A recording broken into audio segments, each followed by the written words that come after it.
Welcome to the MSDW podcast. I'm Jason Guppert, editor at msdynamicsworld.com. On this episode, I'm talking with Joe Corigliano. He's a Microsoft Dynamics channel veteran who's held multiple roles both at Microsoft and in the partner community. If you're a Microsoft partner, especially if you're an ISV or work with ISVs often, there's a lot of great insight coming up. Joe explains what the role of a PDM at Microsoft really looks like, what he did to support partners in his time in that role, and what those unmanaged or less managed partners need to be doing to get the best possible results in the Microsoft channel.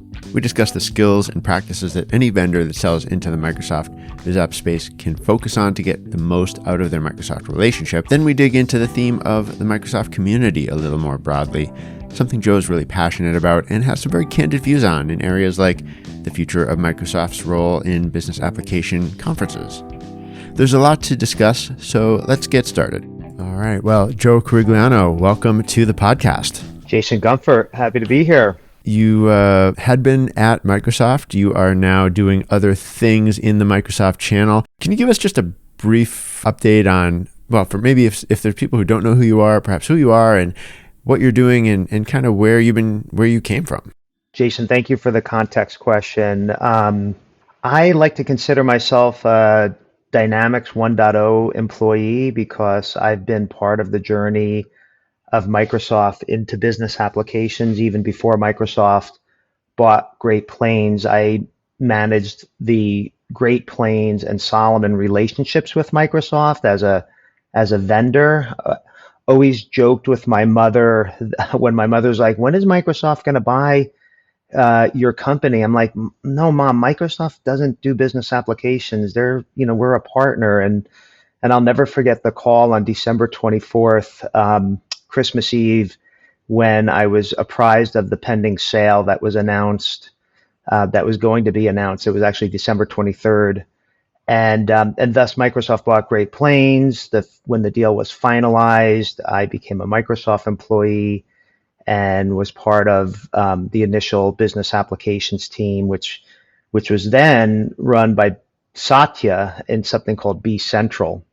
And so that started my journey into Microsoft. I had two different stints there, one until 2013, and then another from 2018 to just recently, 2021, and have done lots and lots of interesting things in between in between those 25 years. Yeah, I think we first met after your first stint at Microsoft when you were in the events business with the Extreme 365 team and that event and yeah, fortunately we've been able to stay in touch and through your years at Microsoft and now you're doing new things. I mean, but very very closely related, I would say. You're still watching the partner channel, right? You're still working directly with partners. Can you tell me sort of what you are seeing now that you have this this perspective of knowing where Microsoft's been and seeing where they are now and what partners are dealing with? Yeah, thank you. It's been a great journey, and yes, my entire career has been working with Dynamics partners. So when we had Extreme was an event started by Christy Spokley and John Verdon that we transitioned into an Extreme 365. It started for the CRM partners, and then we expanded across both ERP and CRM partners, and we grew that business before selling it to Dynamic Community. But the entirety of that span was working with Microsoft, working with partners, listening to what partners' needs were, and really connecting the dots. That's what made Extreme so special, is that we were a third-party community event, but we were the voice of the partner, bringing Microsoft to the table to talk about topics that were relevant and important to the partner. That still lives. The need to understand the business challenges of partners and connect the dots with all the amazing things that Microsoft is doing is still an important necessity, because there's so much that Microsoft's doing, and getting the word out and helping partners with their business is still an important thing to do. It seems like it remains a huge challenge. It's not like a train on tracks and you're just on the rails and following the planned path. I mean, there's always complexity to managing that relationship and keeping those connections going is what I often hear you seem to be focusing on. Yeah, we use, we've talked about Sherpas, the wonderful people in Nepal that help the Westerners climb Mount Everest. Um, at Microsoft, the Sherpa is if you become managed. If you become managed, you have a talented person who's helping the partner with their selling with Microsoft, with their go-to-market with Microsoft, and really, if they're an ISV, helping connect back with the engineering organization or helping ready them with Microsoft technology stack. If you don't have a partner development manager, or you have one that might have, 50, 75 accounts, you're kind of left to fend for yourself to figure out what you need to do to grow your business. And so that's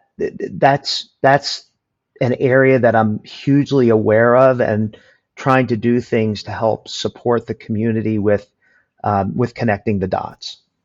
Yeah, and I guess to be a little more specific from what I understand from you, I mean it's a very, very small percentage of ISVs who work in the dynamic space that have that kind of managed relationship, right? I mean, we're talking what, maybe a percent, couple Yeah, percent, maybe.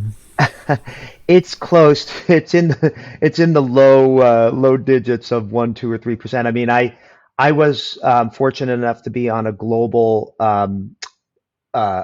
partner team where my peers and I managed collectively about 28 Dynamics ISVs that were deemed critical and important to the business.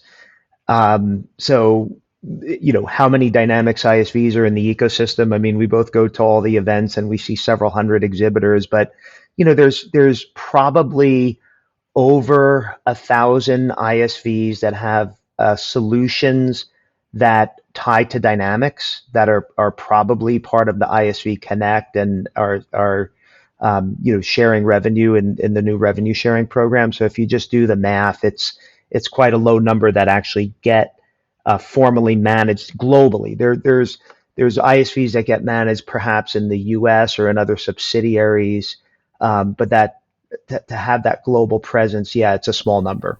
Yeah, I mean, you probably get this question from ISVs, but what are some of the realities of what it takes to become one of those managed ISVs and what it means for their responsibilities, what they maybe get back from Microsoft, what level of importance or contribution do they make to Microsoft's goals compared to the other, 90, 95, 97%? Yeah, I'll address it from when I was a global partner development manager. The way you get managed is, you're typically nominated, and there's various nominating committees. Obviously the engineering organization now under Charles has a big say in who gets managed because those are partners that are if you're an ISV and you're getting attention from Charles Lamanna's group, you're probably filling a white space that is important. But what's important is that the ISV is showing their support of Microsoft in like 4 or 5 different ways. I'll say, I'll kind of walk through those. So obviously, most ISVs are consuming Azure, so that's something that can be tracked. Number two, if you're selling through the ISV Connect program, Microsoft is able to track co-sell wins that you're doing with the field, which means you're committed to co-sell, which means you're committed to Learning Partner Center, putting in deals, handshaking with Microsoft, and securing and tracking wins. That's a second metric. A third metric would be, now that there's a co-sell ISV Connect program, you're obviously sharing revenue with Microsoft. So the more deals you do, the more revenue you share with Microsoft. And I wouldn't, that's something that's a barometer. So those are kind of like 3 measures that kind of jump right off the top that are important as ISVs show themselves to Microsoft. There's some others, but those are some of the 3 top ones. Mm-hmm, mm-hmm. When you work with partners now, because I know you still consult and work with partners, ISVs in particular, out in the Microsoft channel, is is becoming managed one of the goals, you would say, or is it more overall strategy and performance that they're looking for in their own businesses? It's both. For me, when I work with ISVs, I want to challenge them to become managed because that is a benchmark. When you have a full-time Microsoft person with years and years of experience responsible for your account and your success, that's an important benchmark. And so, yes, I am looking to get the partners that I work with to that managed level. So that's an important barometer that I feel is important. But I'm also helping with their business strategy. I mean, one thing is true, and I talk to partners every day. They have to be responsible for their own business, whether you're managed or not. Being managed at Microsoft isn't a silver bullet. It's not like all your problems of how you're going to execute are going to suddenly go away. It's more of having a touch point that you could strategize with, that you can talk to, that you can say, okay, I'm trying to achieve this with the Microsoft field. How would you do it? Or I'm trying to understand how engineering feels if I were to develop these features. Can you help me develop those meetings so that there's clarity in your respective roadmaps? Or I want to be able to do go-to-market activities with Microsoft. Can you help make connections within your industry team? So it's not a silver bullet, but it is a Sherpa that can guide. And I very much think it's important if you're doubling down and you're an ISV and you're committed to the Dynamics platform, it's an important barometer. The challenge is not everyone gets managed, so you have to find other ways to maneuver. Yeah, and I imagine it could be a really long journey. Even if you do get there, it could be because my experience, I think I've heard this from others. People's roles change at Microsoft. Programs get adjusted or revamped or completely replaced, especially in the partner channel. So it must be a real journey at times. It is, and what's really nice is to see partners that have been in the ecosystem for 20, 25 years. Some partners just get it. I mean, we can look at, and I just recently attended Inner Circle in Santa Barbara and was fortunate enough to know most of the partners that have been there, many of which are ISVs, but they have people that have really in their organization that really just understand things by now. So it is a journey, and the journey comes with having a partner having a dedication to it and having people that really focus on understanding how to work with Microsoft. Yeah, it from my perspective as not a partner, I do look at that for successful Microsoft partners as that almost a competency that they have is that great sort of relationship management or navigation of the Microsoft landscape to help make them successful in the channel. I mean, that's almost like an element of their business beyond the technology and maybe the industry expertise they have or subject matter expertise on their area of technology and whatnot. Being there and being able to engage in that way is hugely important. And like you said, some definitely do it better than others. No question. I mean, if you look at the success, for instance, that a Mike Gillis has had, he's off the chart in terms of how he understands Microsoft takes the time to get to know people and what their roles are so that he can map properly for his organization how to execute. Or if you look at an ISV like SK Global and you look at Ainsley Keller, she's just like off the chart understanding the channel and Microsoft and how to do the work in the right way to optimize for her organization. So there are people out there. Tom Patterson's another one at Flint Fox. He just really deeply understands Microsoft in the field. And these people, they just take the time to understand the organization and make relationships so that they're constantly on top of where Microsoft is going. I think it's a trait that the top partners do, and it's easy to identify who does it. Mm-hmm, mm-hmm. I wanted to get back to you mentioned Inner Circle and the other event I have sort of still fresh in my mind is the Directions North America partner event for I guess SMB partners in North America.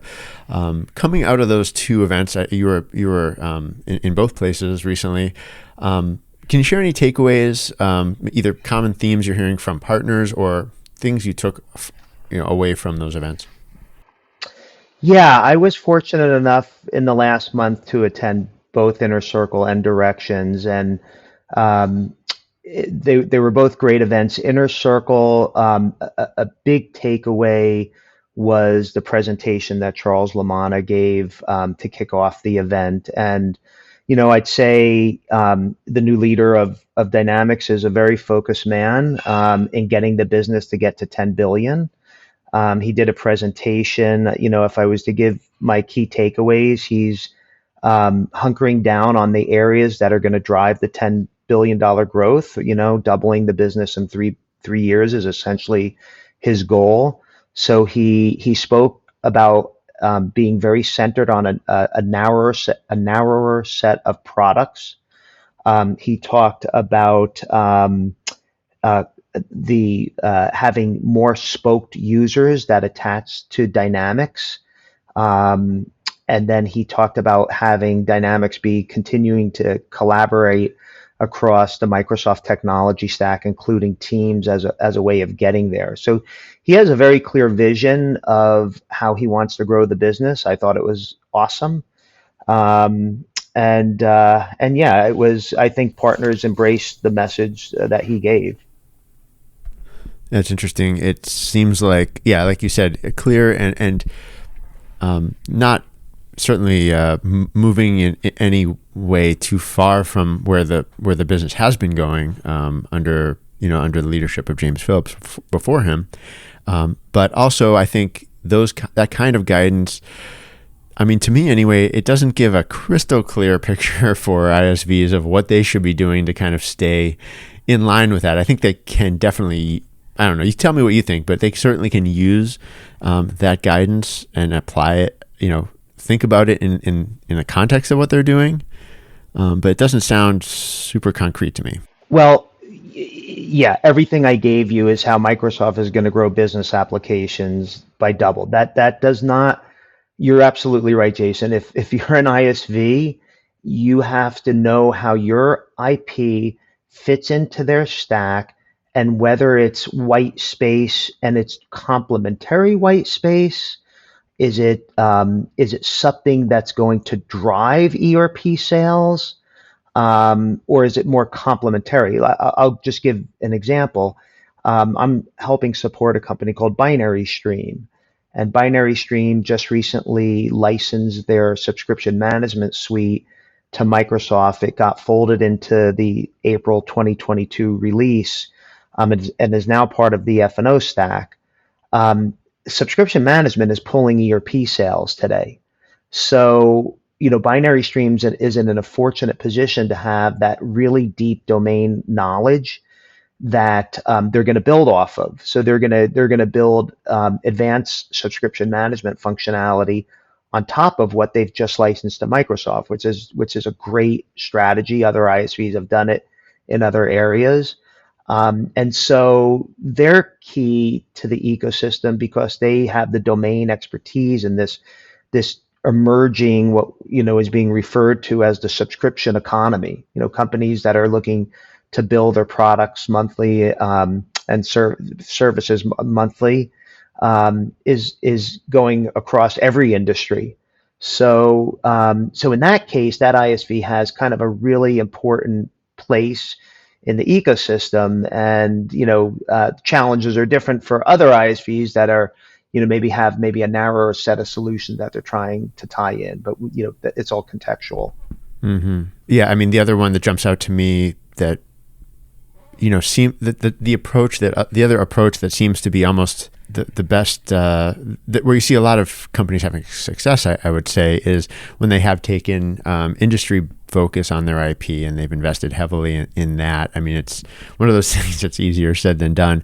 But I mean, when you look for individual ISV businesses that are getting recognition from Microsoft, that's where I see it called out the most, because as Microsoft launches these, tries to advance industry clouds, either the ones that are fully released or the ones that are still sort of in preview, no question that they lean very heavily on those, whether it's a more of a service provider or a firm that can bolster it with its own IP. No question, tying into the industry cloud, if you're an ISV, is critical. And so if you're an ISV and you have IP that supports the retail cloud or the financial services cloud, absolutely, that is very key. But as we know, there's ISVs that are critical to the ecosystem that also play in white space that are horizontal. A good example is Sign Up Software. They have a horizontal AP automation solution. It could cut across industry because AP automation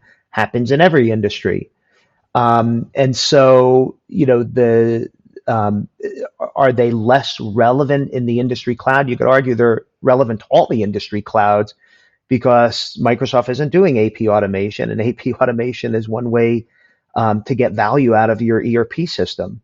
So it's a different challenge for a company like SignUp because they're horizontal.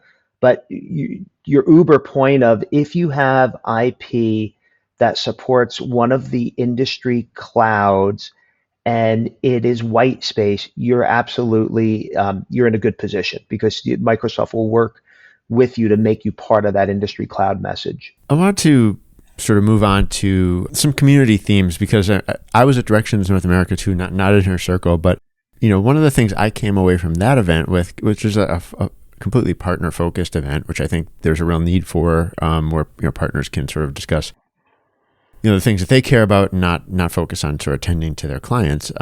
But from what you have been talking about here, and other partners I talked about, and what I heard from Microsoft or didn't hear from Microsoft representatives at that event, I came away from, one of the things I came away from it thinking about was, are partners really getting enough from Microsoft in terms, because I didn't even feel like I heard all that much about sort of partner strategy from Microsoft's point of view at that event. I heard product strategy. I heard sort of high level messaging on partner, on meeting the needs or collaborating with partners, but I didn't hear a deep dive into it. I don't know. What's your thought on that perspective and maybe more broadly? Great observations, Jason. This is why the community needs you. It's a hot button for me. First of all, a couple points to touch on. Directions, if your audience hasn't attended, is a partner-only event. It's partner and Microsoft. And if you, it's a different dialogue when it's just partner and Microsoft. So you have an opportunity to have a different type of discussion and a different type of community feel. That's what Extreme did across the Dynamics stack. It was just partner and Microsoft. And so, kudos for the Direction board for keeping it narrow. And yes, I think there's a lot that both of those, Directions is really the only partner Microsoft community event around. The other community events invite customers. And yes, there's opportunity for much more executive level partner strategy dialogue. We did not have a keynote at Directions on partner strategy. You had a Mike Morton amazing keynote on Business Central Direction. I was fortunate. I hosted a session on best practices of working with Microsoft, and it was standing room only. And I got 3 top partners to speak to topics. So there is, I feel very much opportunity to have more of that dialogue. I'm a big fan of recreating what we used to do at Extreme, which was more of a business mastermind class for executives to talk with other executives in a moderated fashion around strategy topics, whether it's how to execute on the industry cloud or how co-selling is going with the Microsoft field, or even things that are unique to within the partners, such as hiring talent, M&A, working SI and ISV. The topics are there, and partners are hungry, I feel, for that type of a community gathering to talk, partner executives to talk about those topics. And I feel very strongly about that. Yeah, I mean, there's certainly a place for that and fostering it. I've probably said this before, but I'm often a little frustrated, maybe to my previous point, that Microsoft doesn't do more of that themselves, and maybe maybe that's because that role is sort of, it seems to be in flux right now when it comes to business applications. The person who I think was previously responsible at the highest level for that would have been Cecilia Flambaum, and she's no longer in that role. And I don't know sort of who's stepping in to have oversight of that kind of who can stand up and express the strategy, if there is anybody at this right now, or whether that's sort of an open space right now. Yeah, I think that a decision was made and they hired an amazing person to fill Cecilia, which is Peter Jensen. Okay. And Peter's been in the ecosystem from the beginning, just like myself. And I saw a recent LinkedIn post, which I congratulated him. I think he is taking over that role, and he'll be a great spokesman for the community. And he really gets the business, and he knows lots of partners. So I'm excited for Peter in that role. And it's a good point. Direction should get Peter to come and keynote, and Peter, Peter should be sharing, because Peter's really now owns partner strategy within Microsoft, if I understand the role. I haven't spoken to him directly, but I did see that he was recently promoted.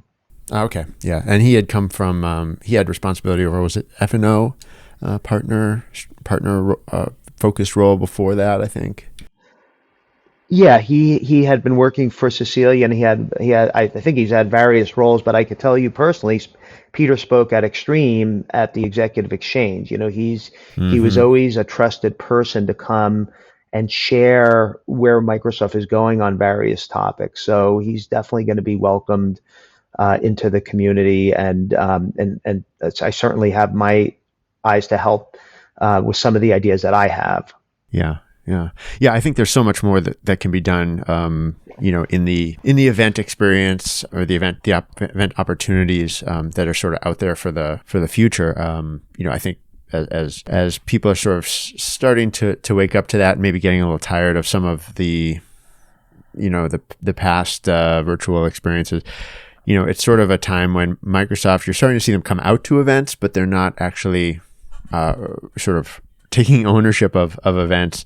I think the Directions was an example. They had a good product team there, but like you said, I mean, there was definitely gaps in what they could cover. When you talk about an organization with a goal of $10 billion, essentially doubling the business applications footprint to really a huge number, putting it in that upper tier of Microsoft segments. How is the sort of outward appearance and the interface going to keep up with that? Because I think that they have as far to go with that, probably maybe even more to go with that than they do with the product line. This is a hot button topic for me, Jason, and I'm glad you're bringing it up and that you are aware of it. And so I guess I'd first like to start by saying, okay, we have been in COVID shutdown as every technology vendor has dealt with community building through COVID, and Microsoft has done what the others have done, which is to revert to virtual events.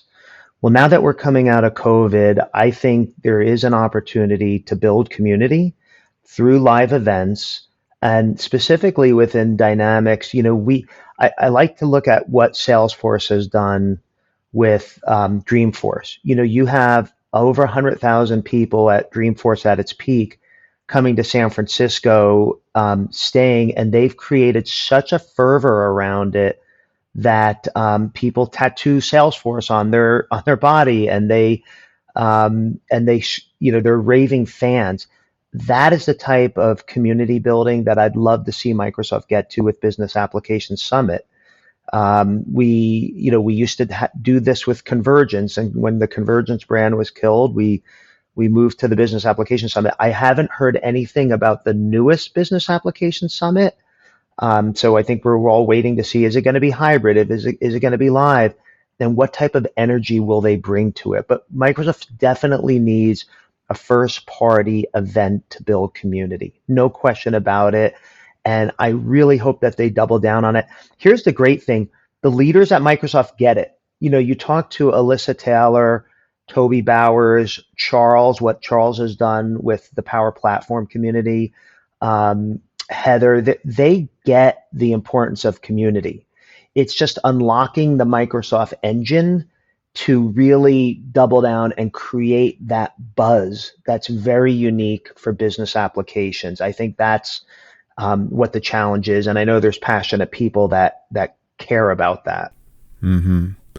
I was sort of like a late comer to the Microsoft Ignite events. I've only been to, I think, one or two pre-shutdown. I personally, I thought those showed a lot of promise for what they could be for business applications, because they certainly ramped up the content at that particular event.